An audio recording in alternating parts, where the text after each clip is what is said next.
Assalamualaikum warahmatullahi wabarakatuh. Kita bertemu lagi dalam kelas online mata kuliah pengantar matematika ekonomi dengan tema pembahasan yaitu equilibrium satu barang non-linear menggunakan rumus ABC.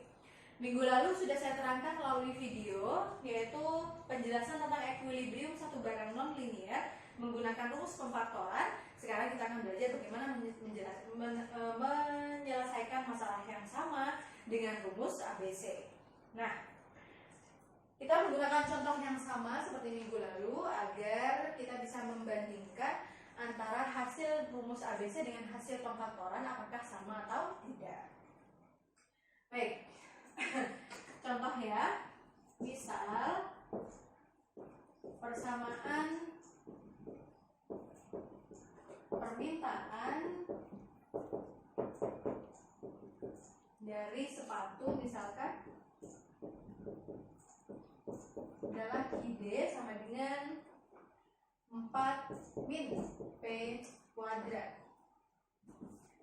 dan persamaan penawaran sepatu tersebut QS sama dengan 4P min 1. Nah, QD kan adalah persamaan dari demand atau permintaan. Hukum permintaan yang seperti pernah dijelaskan mengatakan bahwa ketika harga suatu barang meningkat, maka jumlah barang yang diminta akan menurun. Karena apa? Karena di sini ada korelasi negatif. Artinya kalau P-nya naik, Q-nya turun. Kalau Q-nya turun, P-nya naik. Begitu, karena ada korelasi negatif. Sedangkan penawaran mengatakan bahwa ketika harga dari suatu barang itu naik, maka penawaran juga akan meningkat. Sedangkan ketika harga barang tersebut turun, maka penawaran juga akan turun. Ini ditunjukkan dengan korelasi yang positif. Tidak ada tanda apapun di depan, ini menunjukkan korelasi yang positif. Begitu ya. Nah, kemudian dari soal ini kita diminta untuk mencari titik equilibriumnya. Tentukan titik equilibrium yaitu P dan Q dalam keadaan equilibrium begitu. Nah, bagaimana caranya? Menggunakan rumus ABC ya, jangan lupa. Selalu pertama yang kita pegang adalah rumus dari equilibrium. Equilibrium itu adalah keadaan keseimbangan pasar di mana jumlah barang yang diminta akan sama dengan jumlah barang yang ditawarkan.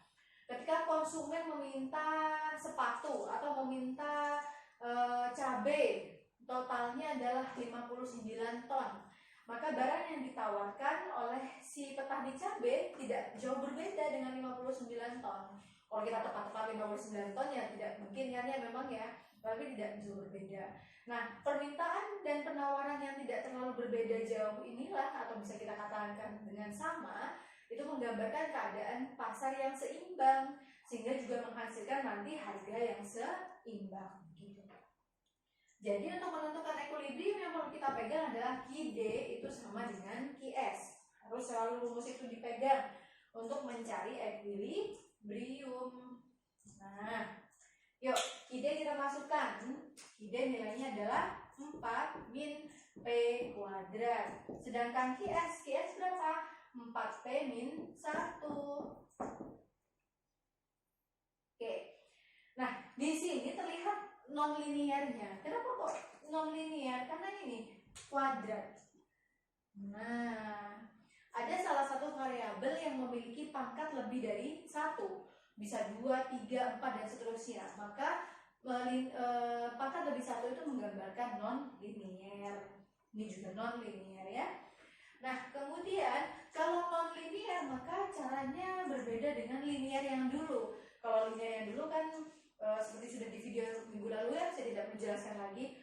Kalau linear itu tidak ada pangkatnya, berarti P dengan P, yang tidak ada P-nya dengan tidak ada P-nya.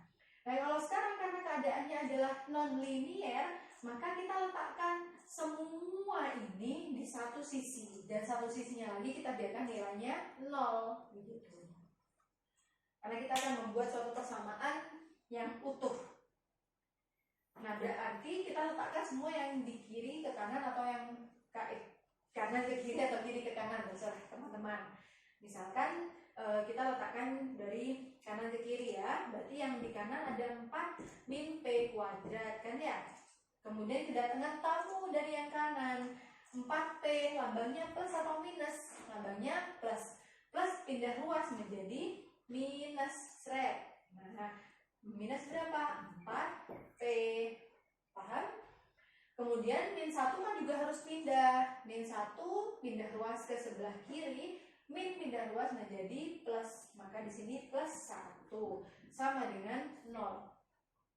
Oke. Nah, semua sudah pindah ruas. Sekarang yang bisa kita lakukan adalah yang P kuadrat dikumpulkan dengan P kuadrat, dijumlahkan dan dikurangi maksudnya ya. Yang P dikumpulkan dengan P, yang tidak ada P-nya dikumpulkan dengan yang tidak ada P-nya. Sekarang kita lihat P kuadrat, ada berapa P kuadrat? Cuma ada 1, kayak gitu. 4P, P tanpa kuadrat ada berapa? Hanya ada 1, maka biarkan saja. Kemudian di sini 4 tanpa P, di sini 1 tanpa P, maka bisa digabungkan si 4 dengan 1 ini. Nah, gabungkan jadi 1. Kalau kita tuliskan satu persatu, maka ini menjadi min P kuadrat min 4P plus 1. Ini tandanya tidak ada tanda apapun, artinya plus. Maka ini plus 4 sama dengan 0. Pokoknya kalau tidak ada tanda apapun itu plus. Ini tandanya plus ya, ini plus. Nah, yuk kita hitung. Min P kuadrat min 4P, 1 plus 4 sama dengan 5, sama dengan 0. Oke. Nah, kalau pemfaktoran kita kan akan membentuk yang seperti ini ya. Kalau saya bilang pemfaktoran itu tebak-tebakan, karena kan nanti kita menebak beberapa angka yang ada di belakang. Nah, kalau sekarang ABC, maka kita perlu mengingat tentang ini, lambang-lambang yang ada di depan. Di depannya variabel ini apa maksudnya? Gitu ya.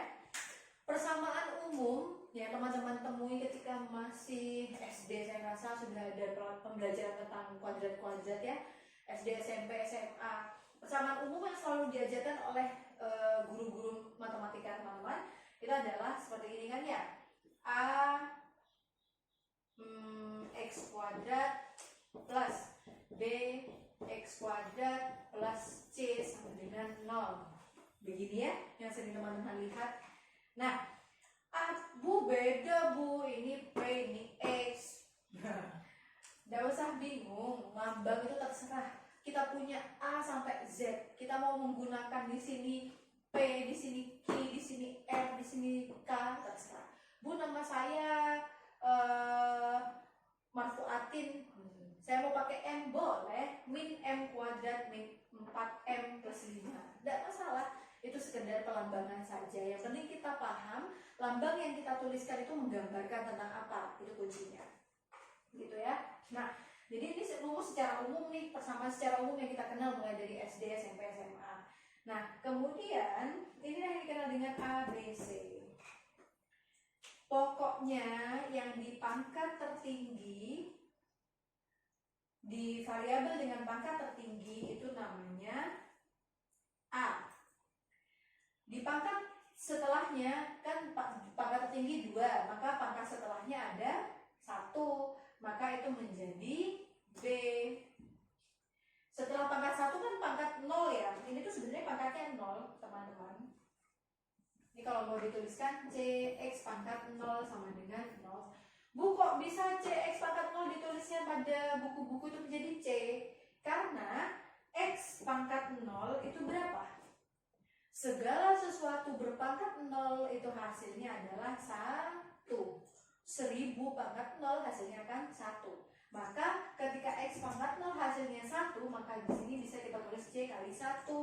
C kali 1 ya sama dengan C itu sendiri. Jadi makanya kita akan sering menemukan dengan bahasa C saja. Tokil. Kemudian, nah barulah ini yang namanya A, ini yang namanya B, ini yang namanya C. Oke, paham ya? Nah, Bu, kalau pangkatnya misalnya kita akan menemukan 4, terus bagaimana, Bu? Pokoknya pangkat tertinggi itu A. Jadi kalau misalkan kalian temukan di sini X pangkat 4 plus 6X pangkat 2 plus 9X sama dengan 0. Ketemu begini nih. Bu, bagaimana, Bu, kalau kita menemukan begini? Mana A, mana B, mana C, mana D, mana F? Nah, ini jadinya begini. Pangkat tertingginya 4. Berarti jelas di sini kita pakai harusnya begini yang lengkap ya. X pangkat 4, di sini ada A plus B. X pangkat berapa B? Harusnya dipangkat setelahnya 4, yaitu 3. Setelah itu, setelah 3 apa? Ada C, X pangkat berapa? 2. Setelah itu, berapa? Pangkat 1. Berarti D pangkat 1X. Baru setelah itu, E sama dengan 0. Gitu ya. Jadi seharusnya ini urut harus ada pangkat 3 harusnya. Tapi karena tidak ada, terus bagaimana, Bu? Ya begini nanti. Ini kan punyanya A kan ya. Pangkat 3 ada apa enggak? Tidak ada. Berarti nanti B-nya itu nilainya 0. Berarti A berapa di sini? 1 kan ya. B-nya berapa? B-nya kan tidak ada yang pangkat 3, maka B-nya 0. C-nya berapa? C-nya itu yang pangkat 2, maka C-nya sama dengan 6. D-nya berapa? D-nya yang pangkat 1 kan ya, berarti 9. E-nya berapa? E-nya ada enggak yang cuma angka saja? Tidak ada, maka 0. Nah, itu caranya. Yang ini juga begitu. A-nya berapa? Min tok. Ini min 1 artinya ya. Jadi saya tuliskan di samping sini. Maka kita temukan nilai dari A itu sama dengan min 1. B sama dengan B-nya berapa? Min 4. Dan C sama dengan berapa? 5. Oke, paham ya? Begini caranya. Nah, keuntungan dari menggunakan rumus ABC itu kita tidak perlu membuat yang di depan pangkat tertinggi menjadi 1. Kalau di pemfaktoran kemarin kan saya katakan agar lebih mudah mencari pemfaktoran pangkat tertinggi harus 1. Kalau tidak nanti akan sulit menentukan angka-angka yang ada di dalam kurung-kurung ini. Nah, tetapi ini adalah kelebihan dari rumus ABC. Apa yang ada di dalam persamaan sudah itu kita terima saja. Tidak usah dibagi, tidak usah dikali, tidak usah diapa-apakan lagi. Terima apa adanya. Nah, kemudian berarti A-nya min 1. Kalau yang pemfaktoran kemarin kan dikalikan dengan min 1 sehingga hasilnya di sini menjadi plus kan ya. Boleh begitu juga, tapi pada rumus ABC tidak diperlukan cara seperti itu. Kemudian apa yang dilanjutkan? Sudah, kita tinggal masuk ke rumus ABC. Rumus ABC berarti kan kita mencari P yang ada duluan kan P kan ya. Maka kita akan mencari P1 dan P2. Dengan rumus apa? Rumus ABC yaitu min B plus minus B kuadrat min 4AC per min 2A. Nggak pakai min, 2A saja. Min B plus minus B kuadrat min 4AC per 2A. Oke. Sekarang sudah, kita tinggal masukkan semua nilai yang ada di sini. B-nya berapa? B-nya min 4. Di sini ada nilai min, berarti nilai min-nya sendiri dari ini kita tulis, kemudian nilai dari B-nya kita tulis yaitu min 4 seret. Paham? Jadi min ini sendiri turun seret. Nah, sedangkan nilai B-nya adalah min 4, tulis lengkap. Baru kita masukkan plus minus. B kuadrat. Berarti berapa?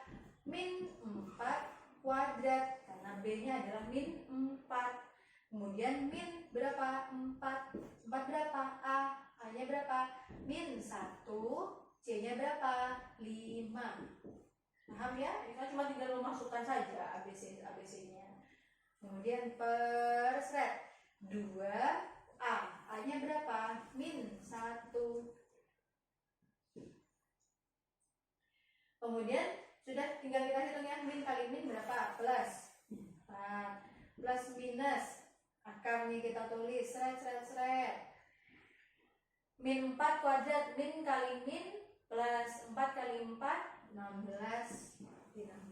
Min 4 kali min 1 min 4.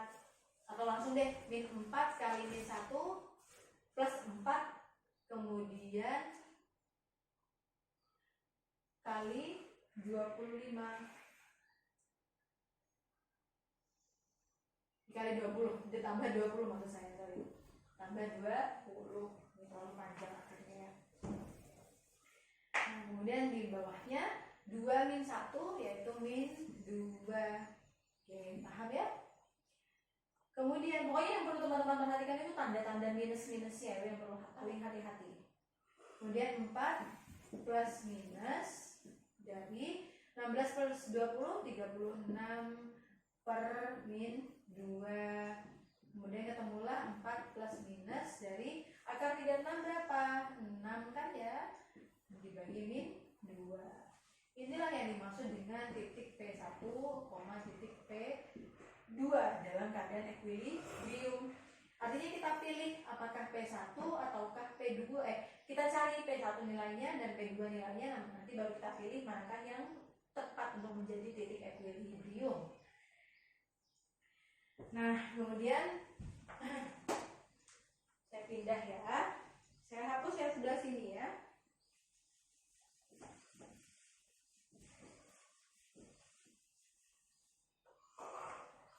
Atau saya lanjutkan dulu yang di sini biar nggak bingung, nggak pindahnya terlalu banyak.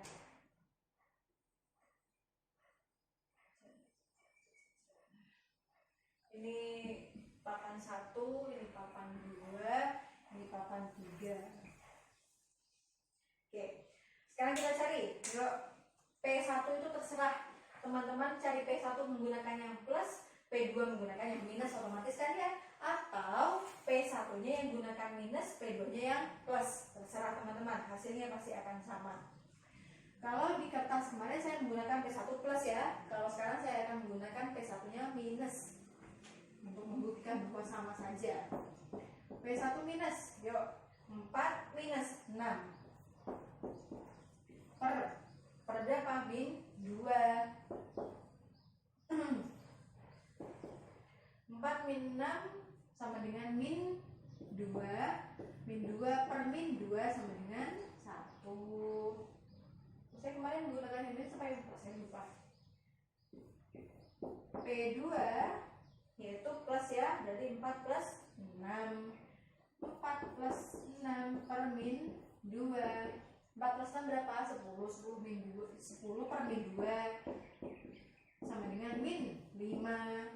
Berarti P1 dalam keadaan ekuilibrium adalah 1 dan P2 dalam keadaan ekuilibrium adalah min 5. Paham ya?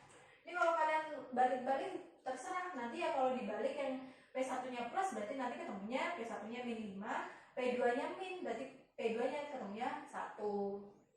Dimasukkan ke QS atau QD nanti ketemunya nilainya juga sama.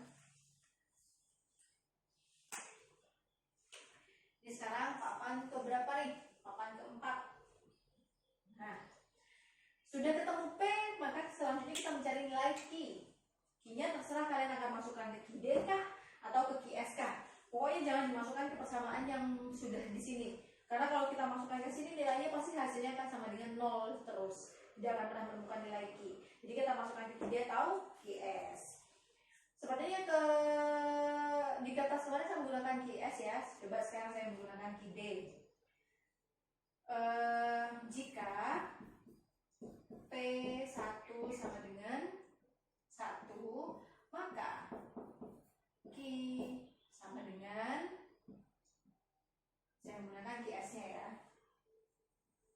boleh ditulis lagi sudah QS-nya. 4P pakai kide.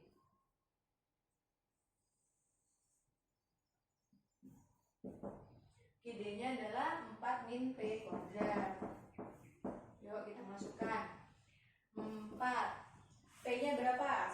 1. Berarti 1 kuadrat. 1 kuadrat sama dengan 1. 4 min 1 sama dengan 3. Sudah. Kemudian, maka ini yang namanya Q, equilibrium. Yang kedua, jika P2-nya berapa tadi? Min 5, maka QD sama dengan 4 min P kuadrat. 4 min P-nya masukkan nilai berapa? Min 5. Min 5 kuadrat. 4 min 5 kuadrat, min kali min plus 5 kali 5, 25. Berarti min 25. Bu, kok masih ada minnya? Ini minnya dari ini. Kalau min di dalam kurung sudah dikuadratkan, sudah habis. 4 min 25, min 21. Jadi Q-nya adalah min 21. Oke. Ini ya, seret. Saya beri warna merah. Seret. Ketika P-nya 1, ketika P-nya 2. Maka yang bisa kita tuliskan adalah dari yang hasil sini ya. Maka hasilnya di sini adalah P dan Q keadaan equilibrium adalah 1 dan 3. Sedangkan yang ini P dan Q dalam keadaan equilibrium adalah min 5 dan min 21. Itulah ya. Sama kan dengan cara pemfaktoran hasilnya. Nah, jadi dari kedua kemungkinan ini, manakah yang kita pilih? Apakah keadaan equilibrium yang pertama atau equilibrium yang kedua? Karena hasilnya yang positif adalah equilibrium pertama, maka kita gunakan ini sebagai jawabannya. Jadi inilah yang dimaksud dengan keadaan equilibrium. Jadi inilah keadaan equilibrium. Nah, artinya P itu harga, terserah kita menggunakan satuan apa, dolar, menggunakan rupiah, menggunakan 1 juta, yang penting kita konstan. Dari awal data itu menggunakan dolar, maka sampai akhir ya dolar, begitu ya.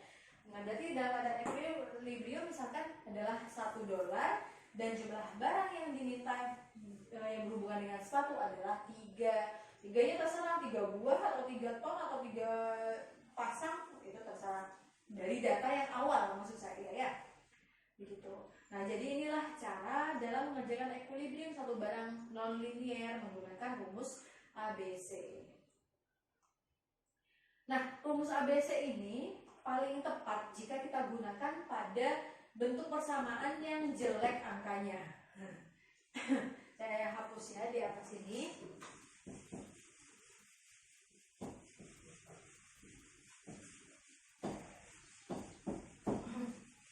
Saya contohkan saja. Seandainya kita bertemu dengan suatu persamaan min 5, Bu, saya sudah bosan dengan P dan X, saya mau menggunakan Z. Boleh. Min 5Z kuadrat min 9Z plus 1 sama dengan 0. Kemudian kita disuruh mencari berapakah nilai Z1 dan nilai dari Z2. Berapa? Kalau kita pakai pemfaktoran dengan bentuk yang persamaan seperti ini, jelas akan sulit sekali digunakan. Kita kan pemfaktoran itu begini kan ya, kita harus menebak berapakah angka yang ada di belakang dan tandanya. Nah, kata saya, kalau kita pakai pemfaktoran 5 ini lebih baik dihilangkan. Boleh tetap ada, tapi akan lebih sulit cara mengerjakannya. Maka lebih baik dihilangkan. Kalau dihilangkan berarti kan ini dibagi dengan 5, gitu kan ya? Oh, dibagi dengan min 5. Min 5. Maka di sini kok dibagi dengan 5? Dibagi dengan betul min 5. Nah, maka di sini ketemunya Z kuadrat, di sini ketemunya plus 9/5 Z, ketemunya di sini min min 1/5. Nah, pusing nggak tuh? Jika dikalikan, kan kalau pemfaktoran begitu ya. Jika dikalikan maka menghasilkan min 1/5. Jika dijumlahkan menghasilkan plus 9/5. Jelas ini membingungkan. Maka kalau kita bertemu dengan persamaan yang jelek seperti ini, lebih baik jangan gunakan pemfaktoran. Bukan jelek ya, maksudnya kurang cantik susunannya. Maka lebih baik kita gunakan rumus ABC. Maka manakah yang menjadi A? Ini menjadi A. Ini A. Ini B. Dan ini C. Tuh. A-nya berarti sama dengan min 5. B-nya sama dengan min 9. Dan C-nya sama dengan 1. Sudah tinggal masukkan ke dalam rumus. Begitu. Ini berlaku untuk bentuk persamaan bagaimanapun. Jadi cara paling mudah memang untuk yang rumit itu menggunakan ABC. Tapi kalau bentuknya sepertinya tidak rumit, ya silakan gunakan pemfaktoran. Terkadang ada juga loh yang sepertinya tidak rumit. Z kuadrat plus 26 Z plus 3. Sepertinya tidak rumit kan ya. Nah, tetapi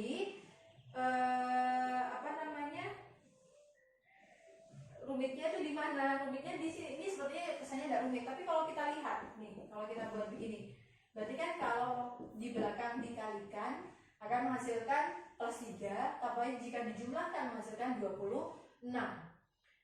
Jika dikalikan hasilnya 3, tapi jika dijumlahkan menjadi 26. Perkalian 3 aja 1, yang menghasilkan 3 kan 1 kali 3 dan 3 kali 1. Udah mentok di situ. Sedangkan 1 ditambah 3 bukan 26. Iya enggak? Jadi pemfaktoran jelas akan sulit digunakan pada bentuk yang kesannya seperti sederhana tetapi tidak bisa digunakan pada pemfaktoran. Nah, itu fungsi menggunakan rumus ABC dalam mengerjakan pemfaktoran yang mengerjakan persamaan yang tidak dapat dikerjakan dengan pemfaktoran. Memang kesannya terlihat lebih panjang caranya, tetapi jelas ini solutif sekali untuk persamaan-persamaan yang tidak mendukung untuk dikerjakan dengan pemfaktoran. Begitu ya. Sudah sekian penjelasan saya tentang ekuilibrium satu barang non-linier dengan rumus ABC. Semoga teman-teman bisa memahami dan bisa mengaplikasikan. Cari contoh yang lain juga. Saya akhiri, wassalamualaikum warahmatullahi wabarakatuh.